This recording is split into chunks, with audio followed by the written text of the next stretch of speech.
Had a lot of questions from people in the comment section on about the different belt levels and what it means to be in each belt. I'm gonna answer the one about being a purple belt.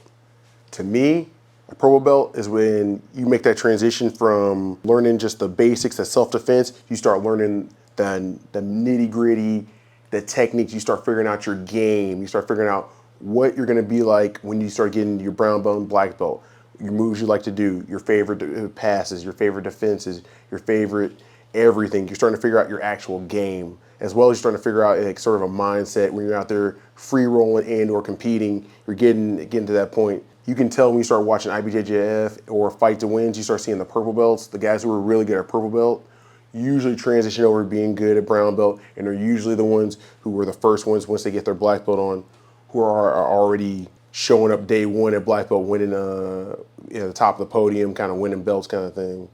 You know, that purple belt's almost like your ground floor to the next level of jiu-jitsu. And it's probably the first belt I really started having a lot of fun, because you already had that foundation of like, oh, okay, I know what to do at white belt, blue belt. You know, the Lego pieces start to come together into some pretty cool ways.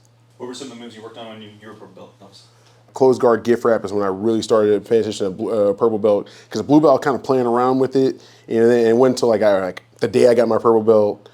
I figured I was sitting there, guy had a grip in here, and I was like, and I just figured, broke it and then pushed it to the side, and then came back around. I was like, oh, it's that easy to get to this, and that's when it all my closed guard just came real nasty from that point. Just learn how to control arms here, posture here, controlling here. All the things you learn in white belt and blue belt just kind of clicked like the second I got that purple belt on. It's like, oh, okay, this is what I need to do to get, take my game to the next level. And as far as purple belt, I would suggest if you are going to be that competitor, especially in no-gi, go heavy into the leg lock game. That's when you should start being like, okay, your 50-50s, your 80-20s, start playing with your false reaps, your knee bar, toe hold combos, heel hooks, outside heel hooks, inside heel hooks.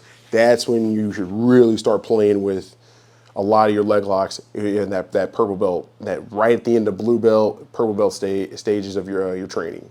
Towards the end of your purple belt, if you're a competitor, that's when you want to start doing more implementation of your strength and conditioning program, because once you get to brown belt and black belt, these guys aren't just like, oh, I roll around a lot. No, these guys are bringing a lot of cross-training into it. So right as you're about middle way through your purple belt, start playing around with your diet and strength and conditioning. Yoga at least 2 to 3 times a week. It will pay dividends later on. That purple belt is when you start rolling like IBJJF, you start realizing what's working, what's not going to work on the competitive circuit.